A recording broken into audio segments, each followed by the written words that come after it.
Good morning everyone. कैसे हैं आप सभी? उम्मीद करता हूँ सभी अच्छे होंगे। आज नया मंथ है तो एक करंट अफेयर्स की क्लास हम अच्छे से फिर से स्टार्ट कर रहे हैं। तो चलो अब हम अपनी क्लास स्टार्ट करते हैं। नशा मेहनत का करो ताकि बीमारी भी सक्सेस वाली लगे। नशा कोई भी ना करे, सिर्फ नशा मेहनत करे, ऐसे करे जैसे नशे की लत लग गई हो, जिससे बीमारी भी आपको सक्सेस की लगेगी, जल्द से जल्द आप सक्सेस हो जाए। तो अब हम 1 अक्टूबर की कुछ महत्वपूर्ण घटनाएं देख लेते हैं। ये सभी जो घटनाएं हैं दोस्तों, संसद की 1705 में संसद ने घोषणा की कि हंगरी स्वतंत्र होने के बाद राकोजी राजा बनाया जाएगा। इसी प्रकार अन्य कुछ हिस्ट्री है वर्ल्ड हिस्ट्री की, वो देख लीजिएगा। मैं आपको इंडियन हिस्ट्री के बारे में बताता हूँ। 1847 में भारत के स्वाधीनता आंदोलन में प्रमुख भूमिका निभाने वाली थियोसॉफिकल सोसाइटी की सदस्य एनी बेसेंट का लंदन में आज ही के दिन जन्म हुआ था। 1953 में आंध्र प्रदेश भारत में एक अलग राज्य बना था। 1967 में भारतीय पर्यटन विकास निगम की स्थापना हुई थी। 1978 में भारत में विवाह के लिए लड़कियों की न्यूनतम उम्र 14 वर्ष से बढ़ाकर 18 वर्ष और लड़कों की न्यूनतम उम्र 18 वर्ष से बढ़ाकर 21 वर्ष कर दी गई थी। अब हम दोस्तों पहला क्वेश्चन देख लेते हैं। क्वेश्चन है हमारे पास, हाल ही में किस राज्य में कर्मा पूजा त्योहार मनाया गया? ऑप्शंस है हमारे पास गुजरात, अरुणाचल प्रदेश, झारखंड और केरल। तो जो कर्मा पूजा त्योहार है दोस्तों, वो झारखंड में मनाया गया है। तो आपका राइट आंसर रहेगा झारखंड। अगर हम बात करें त्योहार की, तो यह एक जनजातीय त्योहार है। फसलों और प्रकृति की पूजा की जाती है इस त्योहार में। कर्म वृक्ष की शाखा को उठाकर नृत्य और गायन किया जाता है। इसी कर्म वृक्ष के ऊपर दोस्तों इसका नाम कर्मा पूजा रखा गया है। अगर हम झारखंड से संबंधित बात करें, तो झारखंड में फिलहाल हेमंत सोरेन मुख्यमंत्री हैं। झारखंड में सर्वाधिक कोयला भंडार है और वहां पे सर्वाधिक अभ्रक भंडार है।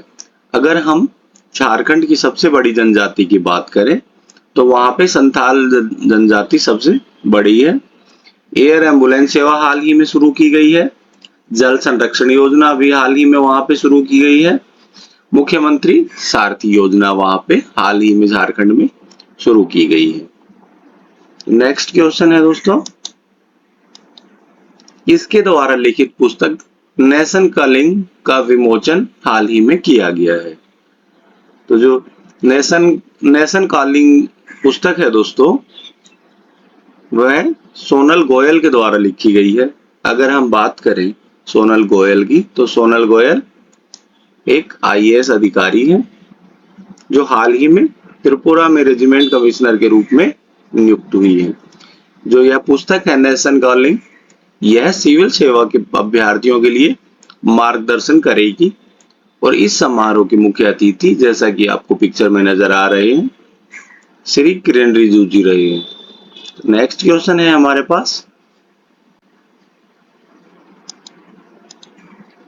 सितंबर 2023 में कितने व्यक्तियों को राष्ट्रीय सेवा योजना पुरस्कार 2021 प्रदान किया गया?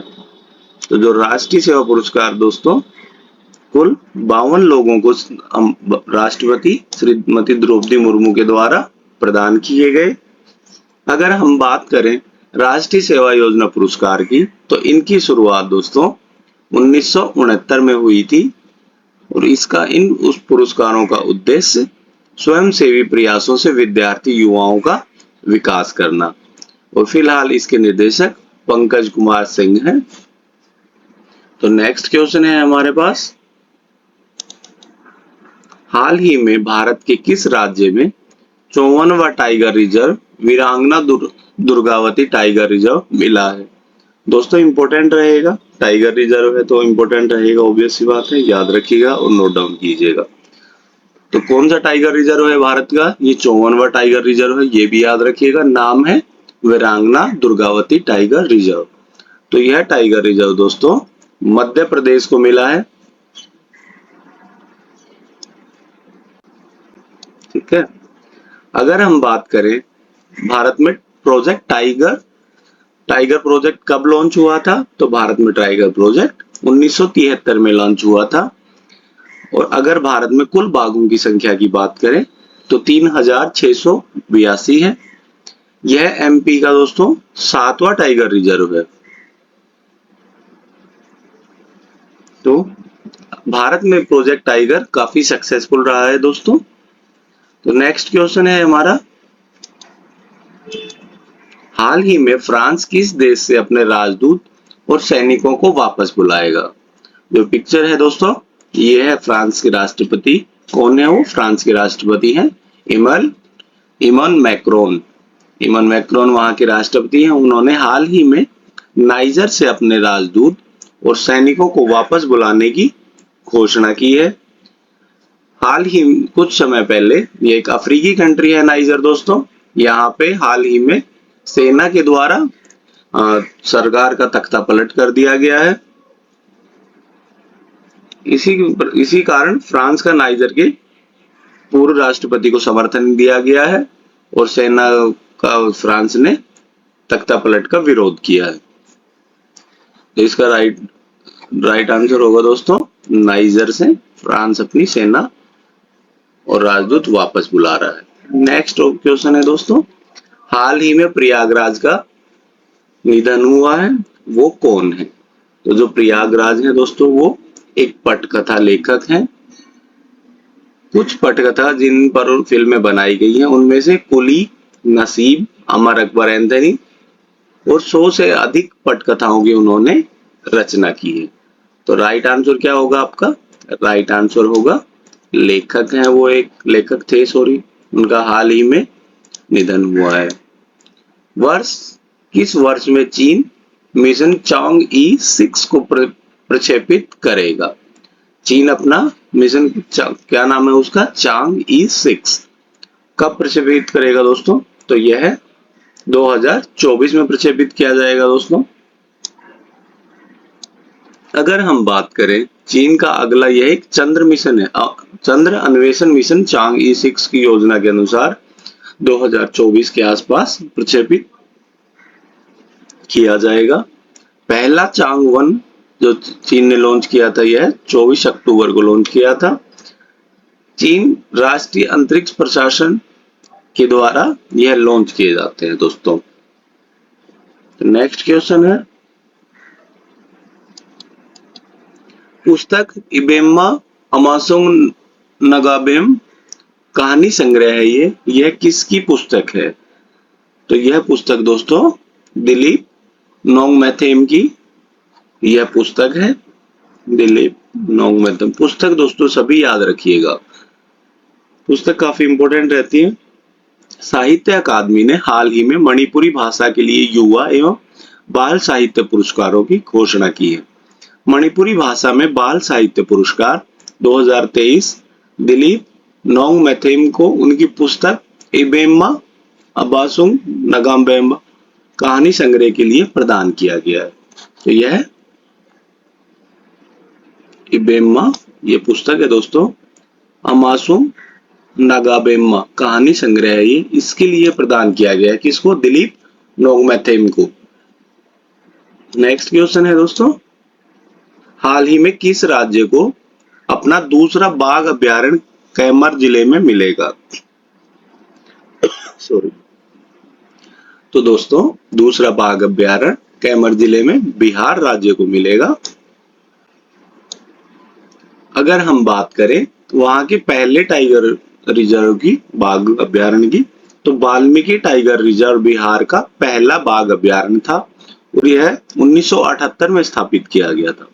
कैमूर जिला कर्मनासा और दुर्गावती नदी से घिरा हुआ है। यहाँ बिहार में शेरशाह का मकबरा है। 10 मोबाइल हेल्थ क्लिनिक यहाँ की। अगर हम योजनाओं की बात करें तो पहले तो हम, वहां मुख्यमंत्री कौन है बिहार के? बिहार के मुख्यमंत्री नीतीश कुमार जी हैं। उनकी कुछ योजनाएं हैं, 10 mobile health clinic. State icon वहां की कौन है? मैथिली ठाकुर।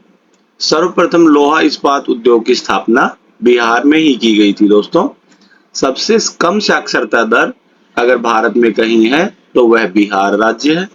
फल्गु नदी पर रबड़ का बांध बनाया गया है दोस्तों। नेक्स्ट क्वेश्चन है हमारा,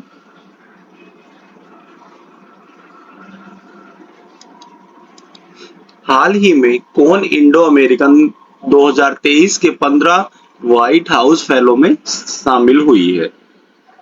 तो जो 15 व्हाइट हाउस फेलो हैं दोस्तों, उनमें कमल मेघराजानी सम्मिलित हुई हैं।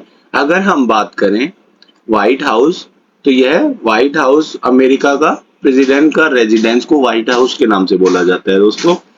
अब हम बात करें कमल मेघराजानी, तो यह एक कैंसर विशेषज्ञ है दोस्तों। 15 व्हाइट हाउस फेलोशिप एक गैर पक्षपातपूर्ण फेलोशिप है और इस फेलोशिप की शुरुआत दोस्तों 1964 में की गई थी।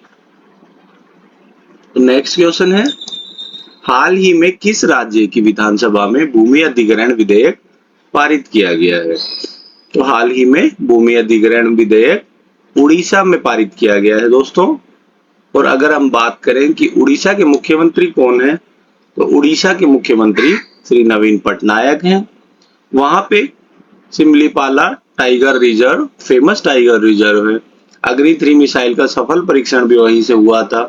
3 नई सोने के खजानों की खोज भी उड़ीसा में हुई है। वहां का उत्कल दिवस 1 अप्रैल को मनाया जाता है, याद रखिएगा, काफी फेमस है। कृषि क्रेडिट पोर्टल वहां पे हाल ही में लॉन्च हुआ है। फुटबॉल फॉर ऑल कार्यक्रम की शुरुआत उड़ीसा से ही की गई है। नेक्स्ट क्वेश्चन है दोस्तों, 19वें एशियाई खेलों में भारतीय महिला स्क्वैश टीम ने कौन सा पदक अपने नाम किया है? तो हाल अभी 23 सितंबर से 8 अक्टूबर तक दोस्तों एशियाई खेलों का आयोजन चीन में किया जा रहा है। तो इन्हीं में एशियाई खेलों में भारतीय महिला स्क्वैश टीम ने कांस्य पदक अपने नाम किया है। अगर हम बात करें टीम के सदस्यों की, तो इनमें तन्वी खन्ना, अनाहत सिंह और जोशना चिनप्पा थी। ये अपने मुकाबले में 1-2 से हार गए थे, इसी वजह से इन्हें अपने कांस्य पदक से संतोष करना पड़ा था। तो नेक्स्ट क्वेश्चन है दोस्तों, निम्नलिखित में से किस व्यक्ति ने एशियाई खेल 2022 में महिलाओं की 10 मीटर एयर पिस्टल में स्वर्ण पदक अपने नाम किया है? तो जो पलक गुलिया है दोस्तों, उन्होंने 10 मीटर एयर पिस्टल में स्वर्ण पदक अपने नाम किया है। पलक गुलिया का यह पहला एशियाई पदक है दोस्तों। अगर हम बात करें उनके प्रदर्शन की, वर्ल्ड चैंपियनशिप कायरो 2022 में आयोजित हुई थी, उसमें उन्होंने रजत पदक अपने नाम किया था। उन्होंने रिकॉर्ड पॉइंट 242.1 प्राप्त किए थे। रजत पदक इसमें किसको मिला? ईशा को इसमें रजत पदक प्राप्त हुआ था। तो नेक्स्ट क्वेश्चन है हमारा, किस भारतीय युगल टेनिस जोड़ी ने 19वें एशियाई खेलों में रजत पदक अपने नाम किया है? तो टेनिस में दोस्तों साकेत माइनी और रामकुमार रामानाथन ने रजत पदक अपने नाम किया है। ये फाइनल मुकाबले में हार गए थे दोस्तों, इसलिए इन्हें रजत पदक से संतोष करना पड़ा। नेक्स्ट क्वेश्चन है, इतिहास लिखने के लिए थॉट ऑफ द डे है, इतिहास लिखने के लिए कलम नहीं हौसलों की जरूरत होती है। इतिहास तो वो भी रचते हैं जिनके हाथ नहीं होते। तो अपने हौसलों को कभी कम ना होने दें और मुझसे हमेशा अपनी उम्मीदों को ऊंचा रखें। तो थैंक यू, ये थे करंट अफेयर्स के कुछ इंपॉर्टेंट क्वेश्चंस। आई होप ये आपके लिए हेल्पफुल रहेंगे। Thank you for watching. इसकी पीडीएफ आपको हमारे टेलीग्राम चैनल पुलिस वाला क्लासेस पर अवेलेबल करवा दी जाएगी। Thank you for joining.